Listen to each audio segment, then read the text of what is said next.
What's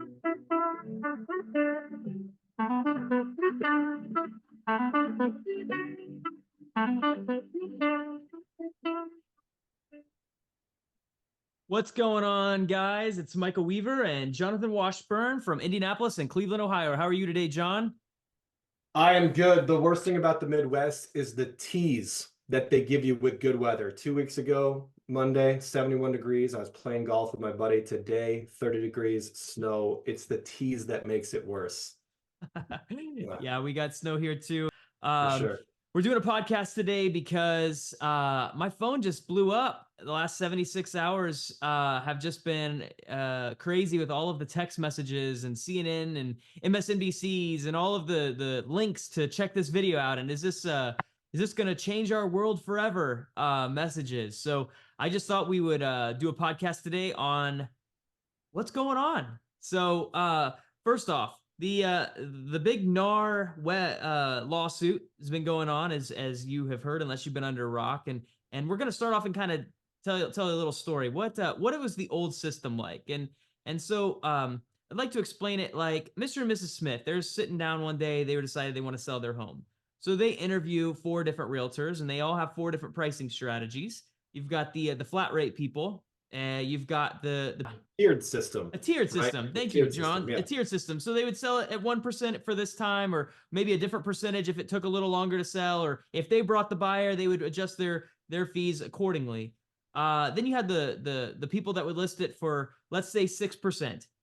Just a straight 6%, and they would split it 50-50 with the other side that brought a buyer, or let's say they had the fourth person and they had a 7% fee. And again, they were splitting it 50-50 at 3.5 and 3.5. So you got 4 different pricing strategies, and Mr. and Mrs. Smith, they were like, hey, you know what? We really want to sell our home. We want to get $100,000 for it, and we really think that Susie, she was our 6% realtor. She really like struck us as the one we should go with. So they list their home, and they say, no, we want 100,000, but she's 6%. So now we're going to list our home at 106,000. That way we can pay Susie her commission, and we could still walk away with what we think we should get. That's how the old system worked. They would list it with Susie. Susie would market it. The MLS would show that she's offering 3% to a buyer's agent. A buyer's agent would take buyers around. They would show the house. And then if they brought that buyer, they would get 3% compensation for helping bring a buyer to the table of Mr. and Mrs. Smith's house. Problem, the buyers who bought Mr. and Mrs. Smith's house, they were sitting down at dinner and they said, hey, I don't like that our realtor made 3%. We didn't have any say in that. And so they started this lawsuit against NAR and against the brokerage that helped them buy this house. Eventually, word got around, hey, I didn't like how my buyer's agent got 3% either. And so all of these little lawsuits started, trickling in. And then you had all these copycats that basically it became a class action lawsuit of all these unhappy people who were so upset and disgruntled that their buyer's agent took them to several homes, showed them several properties, went through maybe multiple inspections, helped them negotiate all the terms, all the deal, helped them maybe pick a moving company. They were upset that they made their 3% commission and they had no say in it, so they thought. And so they brought this lawsuit, and NAR had to fight against it. So let's cue the video, John, as to what actually has happened after this lawsuit has kind of been nationwide. Legal settlement today could bring profound changes to the way homes are bought and sold. It looks like buyers and sellers alike will save money. Howard Dykes explains. For many years, the National Association of Realtors has enforced a 6% commission on all home sales handled by realtors. That 6% commission is much higher than what we see in most other kinds of financial transactions. But last year, consumers began filing lawsuits challenging those 6% commissions, and they began to win. The National Association of Realtors has agreed to settle lawsuits by ending its 6% commission standard. Their lawyers signed off on the deal this morning, and a copy of the settlement was shown to the New York Times. A judge's sign-off is needed next. No timetable for that. No one is sure how fast this will hit the home sales market, but a 6% commission on $1 million house works out to around $60,000. Pay half that, for example, and you free up enough capital to replace the kitchen appliances on the new house you buy. Back to you guys. And we reached out to the Honolulu Board of Realtors for reaction. Their CEO told us in a statement, quote, "While this settlement may change some ways we do business, our commitment to support our members and serve as housing advocates, good neighbors, and community builders remain." Well, that sounds pretty good, Michael. It seems like you all were out here price fixing and just screwing buyers out of their 3%, right? That's what that video makes it sounds like. It sure does, John. So It says, go ahead. let's listen to one more video, see what else they're telling us. See area real estate agent Dana Rice they can keep the contract in play. could be about to see her entire business change, but she says she welcomes it. I think it's a benefit to both buyers and sellers. The change is coming because today the National Association of Realtors, the largest trade group in the nation, agreed to pay $418 million to settle class action lawsuits over broker commissions. As part of the settlement, they admit to no wrongdoing. This is hitting the reset button on the housing market, and this is great for Americans, and this is great for homeowners. The lawsuit argued that the NAR violated antitrust laws in the way commissions for home sales were set and split between the selling and buying agents. The settlement means buyers and sellers could soon be able to negotiate the fees to agents up front. The norm had been 5 to 6% commissions. The NAR says commissions have always been negotiable and that it has always been our goal to preserve consumer choice and protect our members to the greatest extent possible. This settlement achieves both of those goals.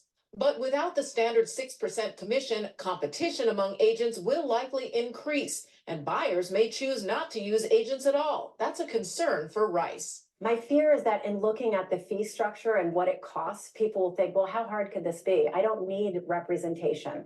You're walking in, you've never purchased a house before, and the seller has sold 10. Housing prices were pushed to a record high during the pandemic, but if commissions start to drop from competition, that could drive down the cost of a home. All right. So this is great news for buyers and sellers that everyone's going to save money, and this is fundamentally changing the entire landscape of real estate, right? John, I wish I could tell you that's the truth, but unfortunately there were so many mistruths in those news broadcasts that I just really want to point out a few of them just to show how big of a deal I think that they're making out of not much. And that is, if you listen to Mr. Howard out in Hawaii, he said that NAR enforced a 6% commission.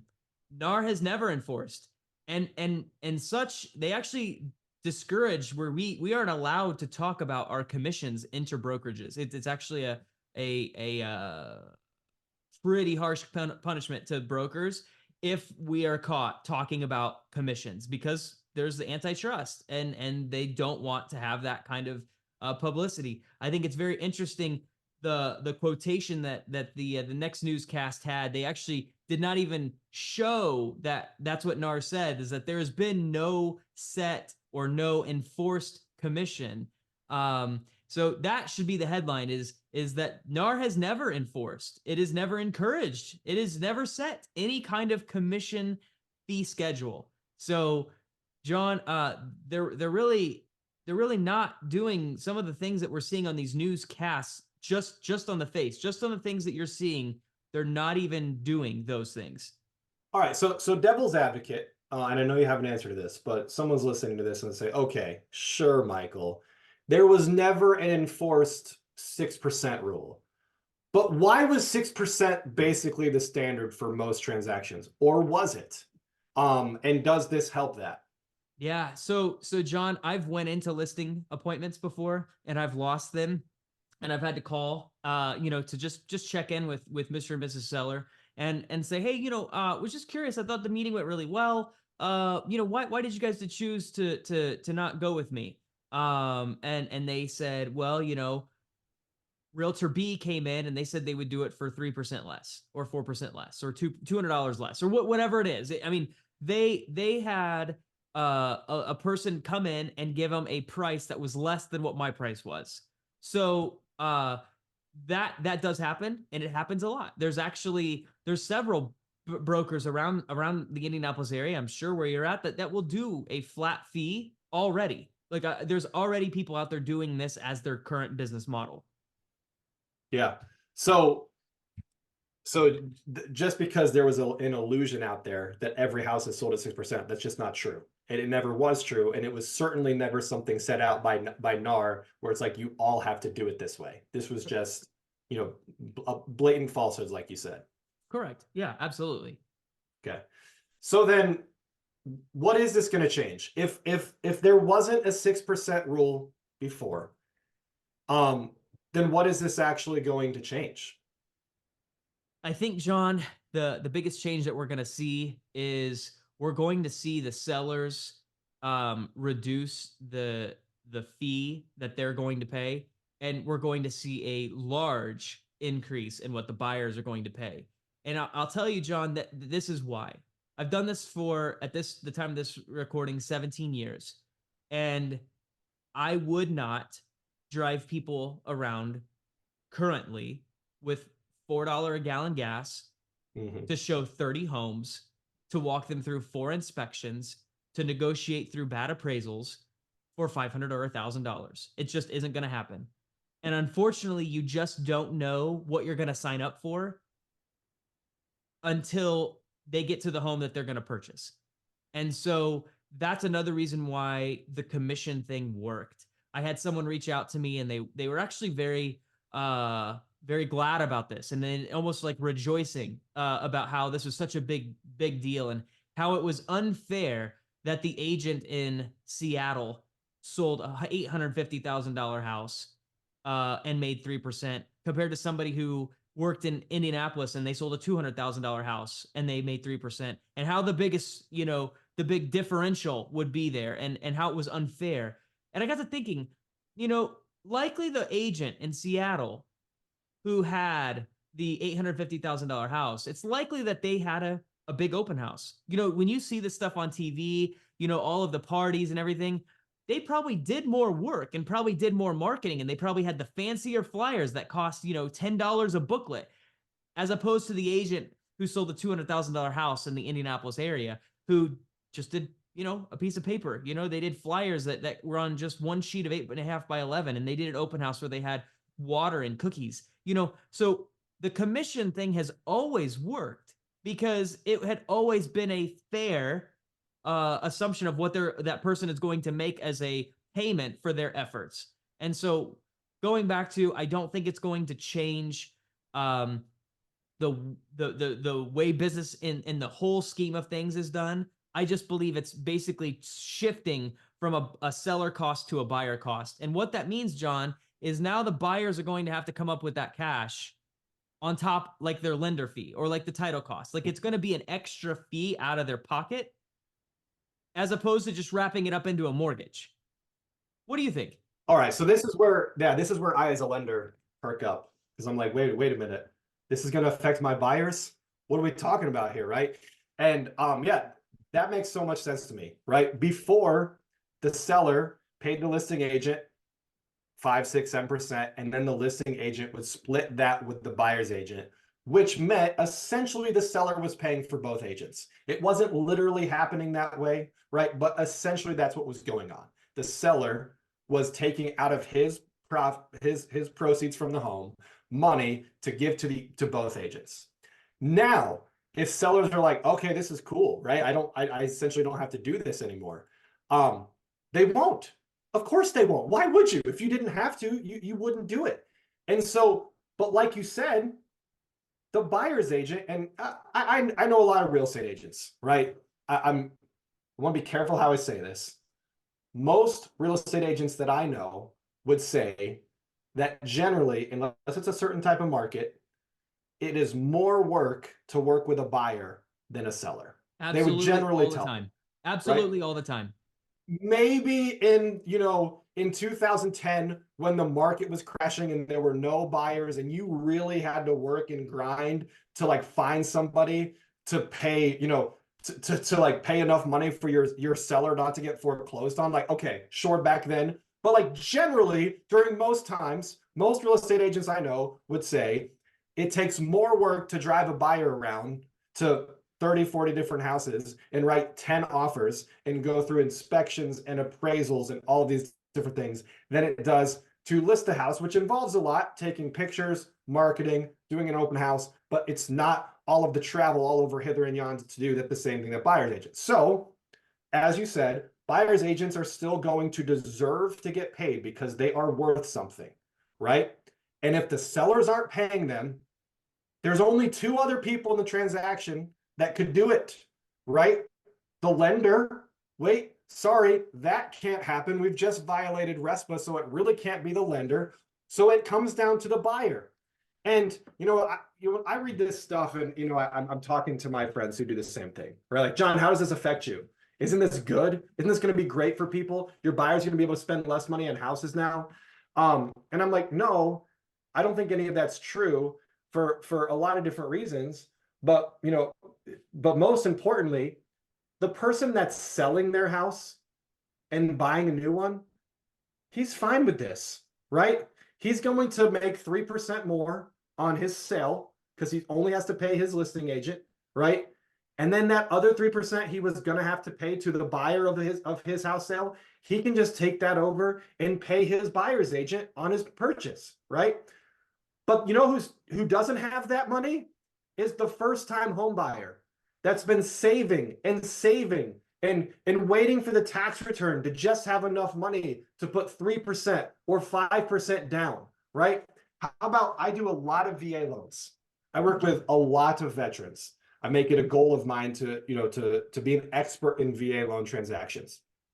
I teach a CE class to real estate agents on how to present VA offers that listing agents will accept, because there are lots of myths that exist about VA loans that loan officers who were misinformed told real estate agents, and then real estate agents just assumed that loan officers knew how to do their job, which you should probably never do that, right? Because there's a lot of bad loan officers out there. But there is a rule. The VA has one overarching guideline that affects how their veterans are treated on a loan. And then underneath that, they have basically addendums clarifying it. So overarching guideline number one, a lender or a veteran is not allowed to be charged more than 1% on a loan. Just can't charge more than 1% on a loan, right? The VA is trying to keep their veterans from getting overcharged by lenders and title companies and real estate agents and all these different people, right? It's just a hard, fast rule, number one. And then number two, if we're charging 1%, or even if not, the following fees are not allowed to be paid for by a veteran in any circumstance. A veteran that's trying to utilize his VA benefit that he has earned by serving this country, he is not allowed to pay a realtor commissions. Hard and fast, not allowed to do that. All right, so what does that mean if you're a real estate agent that's trying to represent a veteran? Well, number one, you can find the houses where the sellers are still willing to pay the buyer, although that's much harder to do now because you're not allowed to advertise it, right? Or number two, you can tell your veteran that qualifies for a 6% VA loan with no mortgage insurance at 0% down, sorry, you got to use a conventional loan and put 5% down and take a 7% interest rate today and have mortgage insurance just so I can get paid. Like, there's all sorts of things here that are this new this new law is going to actively hurt two groups of buyers, specifically veterans and first-time home buyers, that I, as a lender, I shudder to think about. Yeah. On top of that, you were just saying, so I can get paid, but it's so you can pay me. Like, it's not only there Right. all of those fees, like now you're also paying my fees. That's John, it's just so hard to think about the negative for that, because I don't know. This is all brand new to me as to what I would do personally in that situation, because I too have the same deep desire to help our veterans. I mean, they went and fought for our freedom. They fought to keep us free. A lot of them have lost a lot, or given everything. And so that's really difficult. And I don't know in the interim what can happen. Right. The VA may come out in a couple weeks and say, hey, you know what? We're changing this rule. They could do that. Like, because they might have to, right? Yeah. They literally might have to do that to enable their veterans to continue using their VA benefit. Yeah. So what they might have to do is essentially, there's no such thing as a 0% down VA loan anymore, because That's you're what I going to was have to gonna say. pay whatever the commission is to your real estate agent. That's what I was gonna say. Is it's still there's gonna be bringing money to the table, because that 0%, that's fine for the house, but then how does the agent gonna get paid?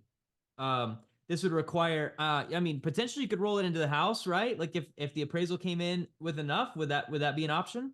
Yeah, if the value is there in the house, you can roll different types of closing costs in, which would include a real estate agent fee. Okay. But if the value's not there, what's there to be done? Michael, do you think there's a world in which so we were talking before how in a lot of ways this is essentially a shell game, right? Like we're gonna pitch it like all of these new things are gonna happen, and in the reality, it's like no, things are just gonna be shifted, right? Mhm. Buyers agents are still gonna get paid, but now it's the buyers that are paying for them instead of the sellers.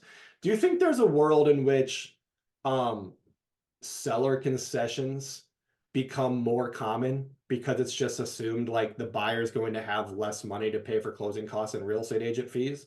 Or do you think the market right now is just like it doesn't matter, like sorry if you can't pay, like there's other people out here that can, and we're going to get as much money as we can? Yeah, that's a tough one because we're still in a situation where we're still 6 million homes nationwide short.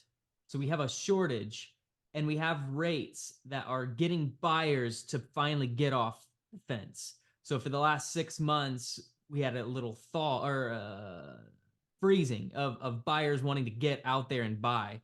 And then rates started to dip, and that really got the buyers interested in buying their home again. But in all reality, sellers are still locked into a very low rate, and the homes are worth significantly more than what they paid for it, provided that they bought it 2+ years ago. But I think in the interim, that 3% is not going to matter that much to someone who's ready to sell. I think the person Right. who's like ready to sell, ready to move on, they're like, you know what, we'll eat it. And I don't see that really like happening so quickly where this is a big change. The person who messaged me that I'm thinking about, they were making comments like flat fees are going to rule the brokerage world, and by 2030 just give them 3 years and it's all going to be about flat fees. Maybe there's lots of flat fee people out there now though, and if they were really that good, they would have already taken off. Just taking this 3% buyer's fee, and that's what it is. It's the buyers. Taking that off and putting it on the hardest to, if I had to choose between a seller and a buyer as far as harder work, buyers are always harder, in my opinion, than a seller. Usually it's going to take longer. You list the house, you're done, right? Like you do all the work in the forefront, and then it's pretty much done because then you're just choosing marketing outlets that you're going through, right? Like you've already done all the photos, like all of that. If you do your pre-work right, the remaining part should be fairly simple. And then negotiations and stuff, I mean, that's the same on either side. So that's not really like a but the hours that you spend for a buyer and the intensity and the I gotta see it right now, drop what you're doing, like that doesn't come from sellers. That always comes from the buyers.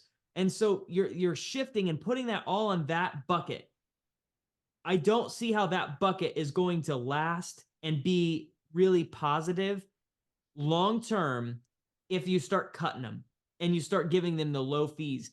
And John, that's the thing. Buyers agents, they're necessary because I'll just let you share your story with your roof story. Would you share that with us? Yeah, I mean I'm not out here, I promise. I'm not out here just like shilling for every real estate agent that exists, because like you, I do think that there are bad real estate agents. Oh, for Right. sure. For sure. And if this helps to thin the herd and get some of the bad real estate agents out of the market, I think that will be a net positive for the whole country and the housing market. Absolutely. But as a lender, if I don't have a real estate agent helping my buyer, number one, the transaction is usually a nightmare, right? There are so many different things that a real estate agent does during a loan to help facilitate the closing that most buyers don't really understand. But secondly, I almost look at real estate agents like really good health insurance, right? And like sometimes you feel like you only notice it when you need it, but then when you need it, you're so happy you have it. So here's an example. I work with a real estate agent here. She's a really awesome lady, and she was working with one of my buyers. And in the seller's disclosures of their house, the seller said, "Hey, we replaced this roof 3 years ago." And our buyers were like, "Oh, great.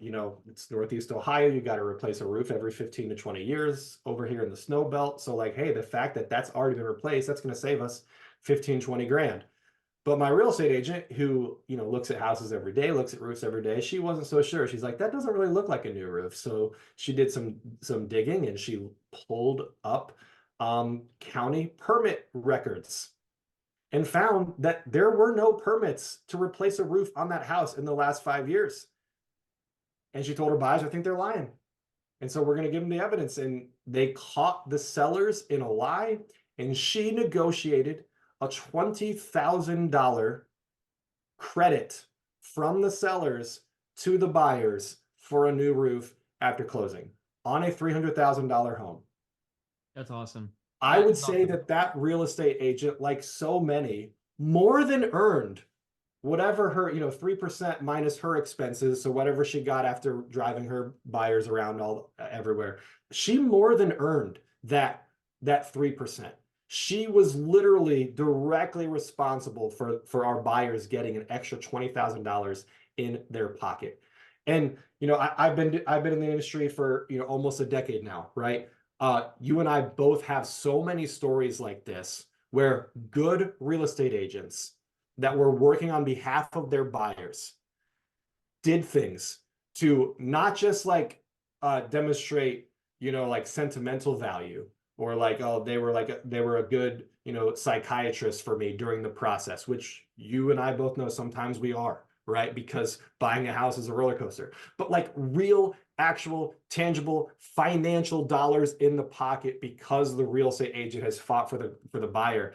And my biggest fear is that buyers go, "Well, I can't afford it, so I'm just going to go without it." And that's not going to be good for anybody. That's going to make transactions go way less smoothly. Buyers are going to be way less protected because, hey, I read an article online, 3 things to do when buying a house, so I'm good, right? I don't need a real estate agent. But that's like the philosophy that exists right now in the culture anyway, is this sort of like anti-professionalism towards certain fields. And like that's my biggest fear, is that buyers aren't going to have the cash to pay 2-3%. So they're just going to say, "I can't do it." And they're going to go on without it. And now you're buying a house with a bad inspection. And now you buy a house and you've got a $40,000 foundation problem. And it's like, wouldn't it have been nice to have a real estate agent find that out for you? Well, so I was kind of playing this in my head, this scenario, and it is likely this is going to happen where people are going to say, "I don't have the money, so I'll just call the listing broker." Okay, who does that listing broker work for? Right.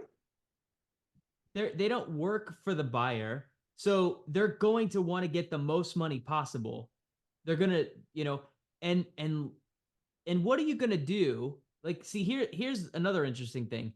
So you've got a buyer, and then you've got a buyer with a broker that come to the listing agent. Who's gonna look more appealing, right? Used to it would be the person without a realtor, right? Because you're making double money. But now Right. you're doing 2 sides work, and you don't know this person maybe. So now you're gonna be telling them, yeah, I guess I'll submit this offer. That means I'm gonna write it. And if I write it and I mess up, then that's, but you're not represented. So maybe you should write it, but you can't write it because you don't have access to the forms because those are IAR in my, Indiana Association of Realtors. So if I give you a form to fill out the purchase agreement, then we have to have a relationship. Or to me, it does not bode well, and I don't see that being the common thing. Not in the near future. I don't really feel like definitely that's gonna happen, right? Like that already happens, but I don't think this is going to multiply that. And if it starts to, I think people will really quickly see the reality that you're painting, and that is they don't work for the buyer, Right. Well, I want to be careful here because I did want to talk about this with you today. When you texted me like, hey, we got to do a podcast soon, I did want to do it. Right. I want to be out in front of this as much as possible, but I also want to acknowledge that neither you nor I know exactly what's going to happen. Right. Sure. So like there's like all sorts of possibilities here. Yeah. Right. Like I think that there's a huge possibility that this hurts buyers, like that this actively hurts buyers. But think about this. Okay. If this hurts buyers, this also hurts sellers. Because if before you would have had 20 buyers that could have bought your house, and now we've just cut that field in half because 10 of them don't have enough money to buy that house and pay the closing costs and pay their buyer's agent, we just cut your pool of buyers in half. Yep. What does that do to your perspective of having a bidding war to get the top dollar for your house? Like, a lot of people are saying this is going to drive down prices of the housing market. I don't think that's going to really happen, like large scale, but I think it could happen incrementally in certain places.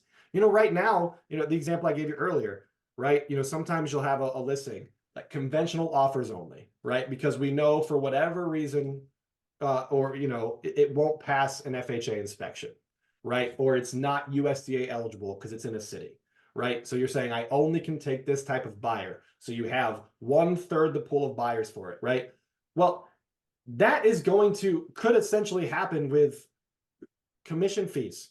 Right. Like if you're cutting out like this entire group of potential buyers because the sellers are no longer paying their real estate agents, this could be bad for supply and demand from a macro level. Yeah, I see that. But again, I think it can only adjust 3%. I feel like that, if that's really the argument, it can really only adjust 3%. And I really feel with NAR's ability to get things pushed through that they want to get pushed through, I really feel like this isn't a huge change. I feel like it's a change that they want to make feel huge. But as we've seen, even the news that's being pushed out there, it's filled with so much falsehoods that if there was a big change, it would literally be evident and they wouldn't have to put falsehoods. This is how commercial real estate, by the way, this is how commercial real estate already works. So it's not some we fixed the system. It's just we're tired and we don't want to deal with this, so we're just going to pay you the $400 million and we're going to say we're going to pay that, but our biggest foot forward is going to be to tell all the news people this is the rhetoric that we're going to push out there. I think it's interesting along those lines. The big thing that they were pushing is like, the whole master bedroom, primary bedroom, right? Like that's been like the biggest kind of change in 70 years is we're no longer going to call it a master bedroom. It's now the primary bedroom. And you didn't see some big news feed about that. And if it was the change for the reason that they claim it should be changed, you would see all sorts of hoops and hurrahs about, look what change that NAR has done. They've got rid of the word. So I don't feel as though this is going to be a big win as they're pushing it. And I think to your point, after discussing it with you, this could be a really big blow to the people who need it. Again, I think people are in a situation where the sellers might just say, look, we'll cover the cost to get the buyer in kind of thing. I feel like that 3% in today's market, if they're making what they have already thought they're going to make and they just need to get the buyer's agent, they'll probably likely just pay that. But there are a lot of people out there, John. For instance, there's this one guy around town. He says he'll sell your house for 1 cent. And so his catch is that, he doesn't need to have your money. And so he'll list your house for 1 cent in hopes that he's your buyer's agent. This guy's business model is going to be all screwed up because, Oh man.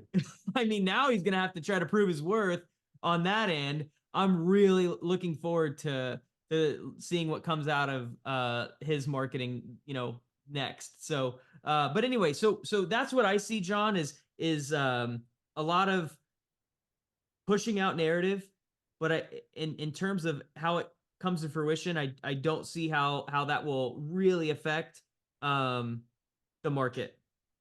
Yeah, I see it's being portrayed as a big win for everybody. I think it's going to be a net neutral for most sellers. And I think it's going to be pretty bad for first-time home buyers and veterans. Yeah. Again, repeat buyers, it's not going to affect at all. They were going to lose 6% on their sale and then get their purchase for free.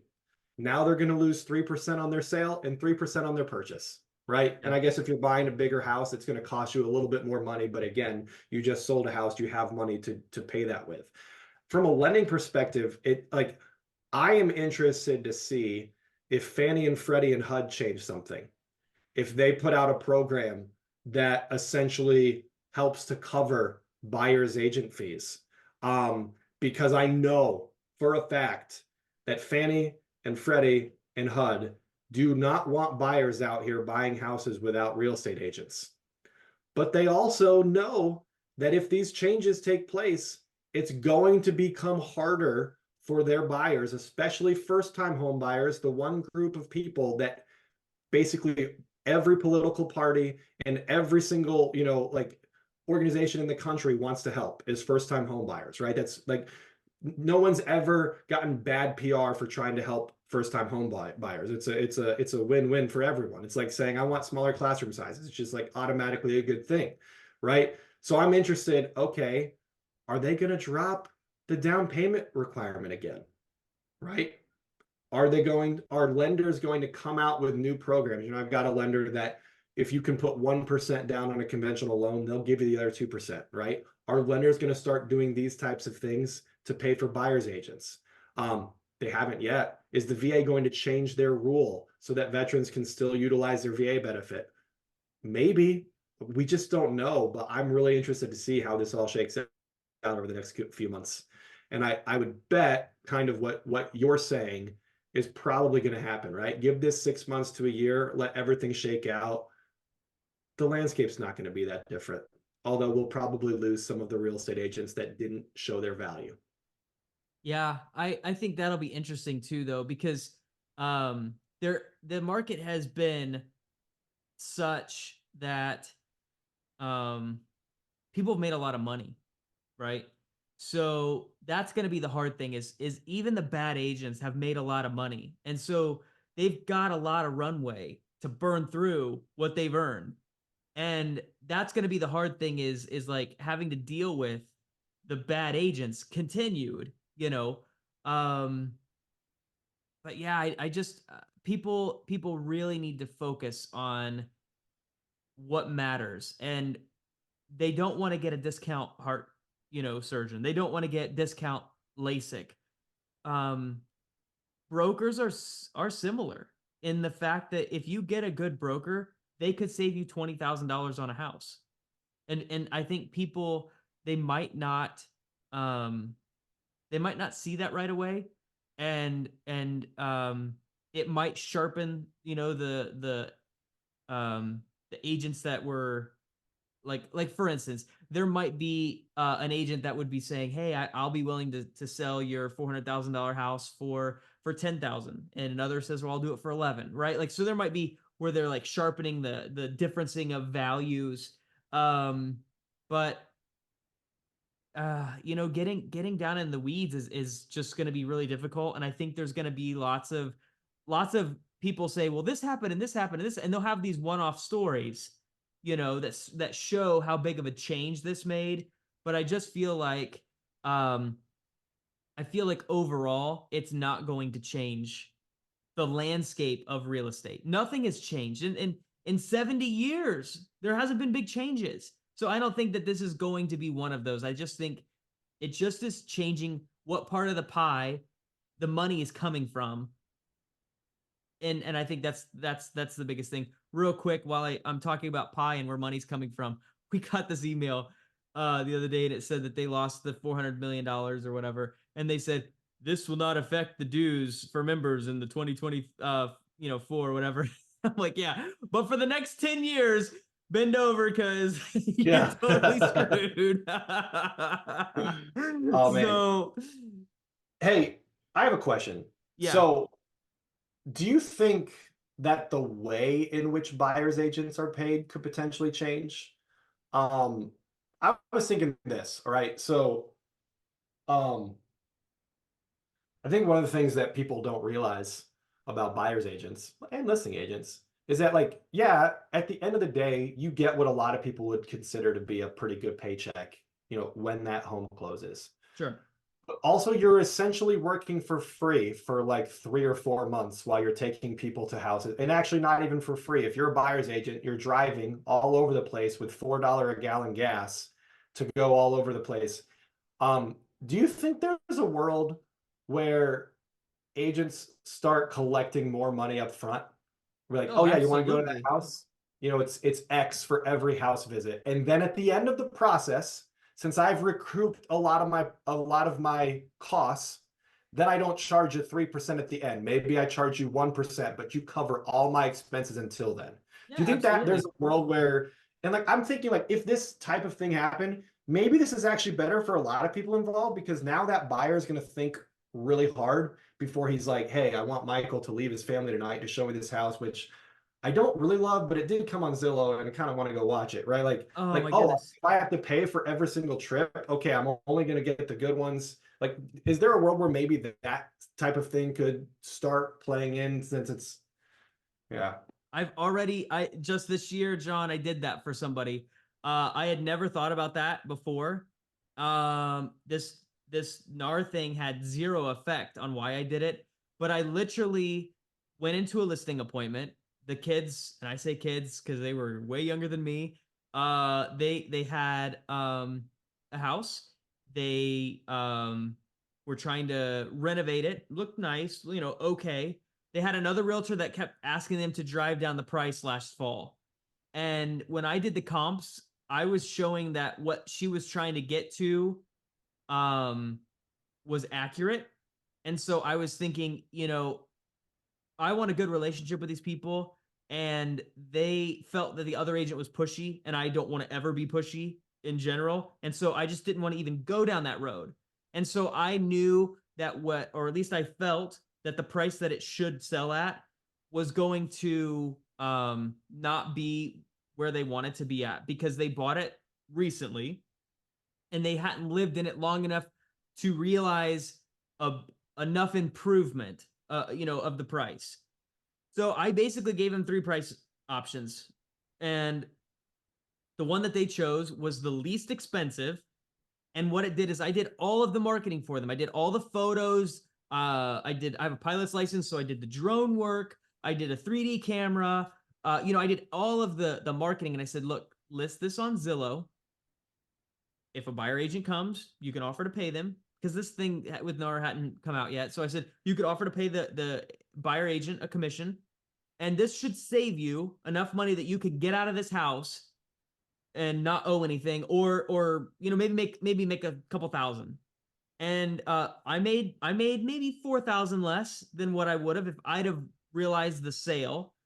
But I didn't roll the dice with them because I didn't think that it was gonna work out, and I didn't want a bad relationship or a bad thing to happen. If it didn't sell, I didn't want any kind of bad vibes. They were a young couple, very good jobs, multiple homes already. They're gonna buy more homes in the future, and sure enough, the marketing that I did was way better than the other two brokers before me. They listed it on Zillow. They sold their home in, I want to say they told me like 3 days. They got an agent.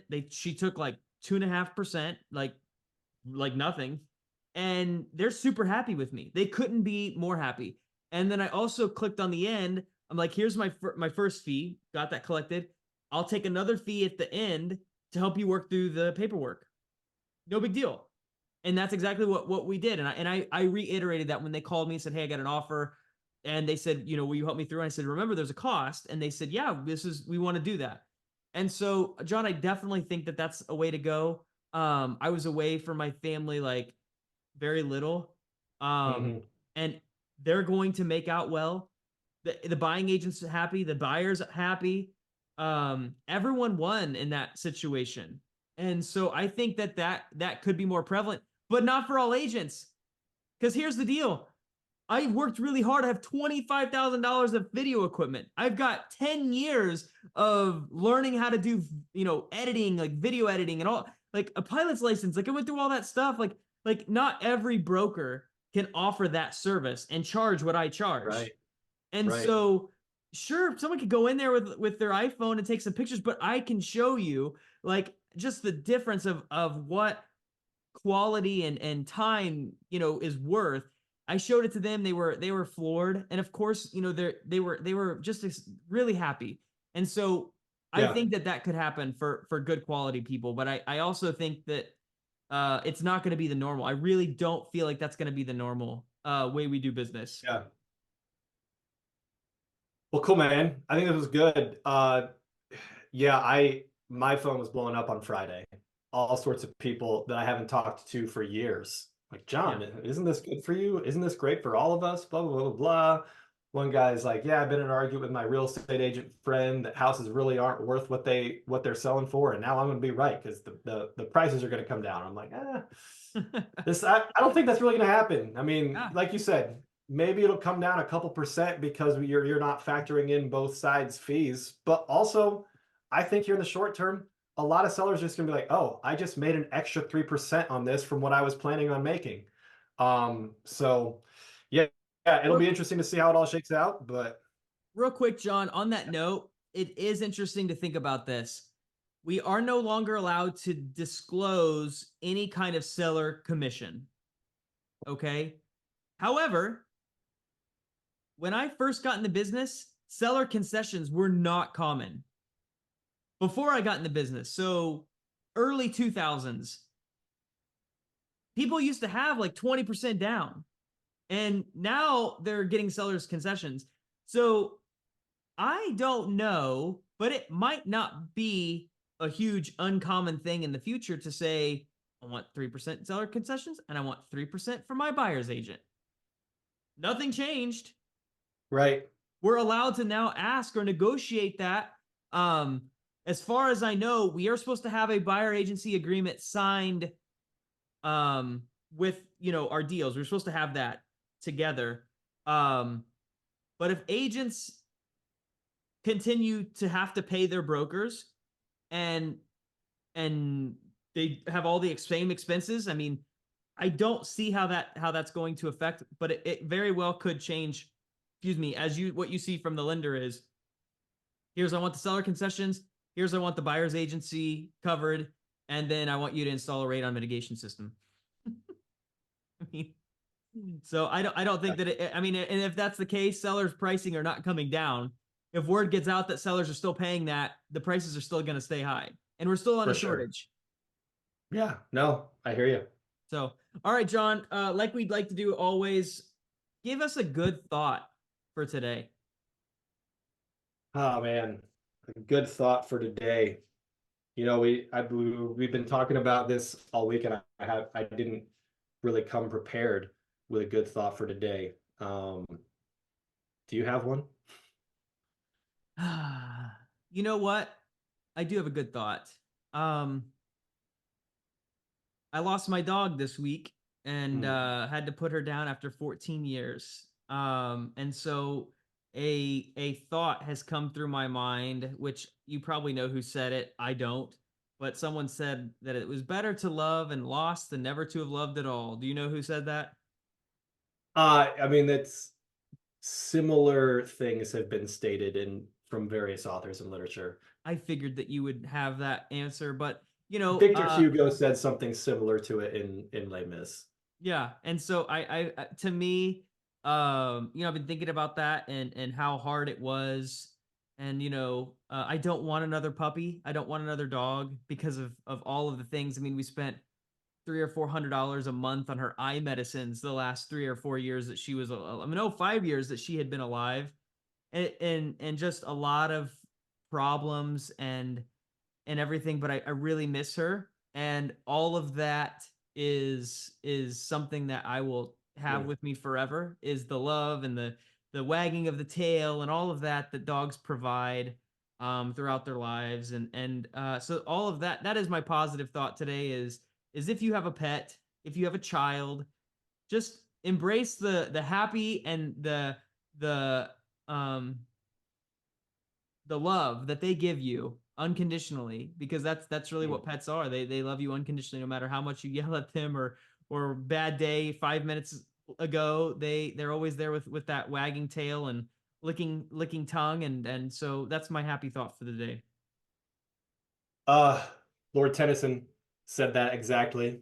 So shout out to my mom, who's probably listening, my English teacher mom, that would be furious that I forgot that was a Tennyson quote. And yes, our lives are made abundantly better from our loved dogs and pets. So thank you for sharing that, and I'm sorry for your loss. Yep, thanks, Sean. All right, well, we'll wrap it up. Till next time. All right, let me see if I can stop this.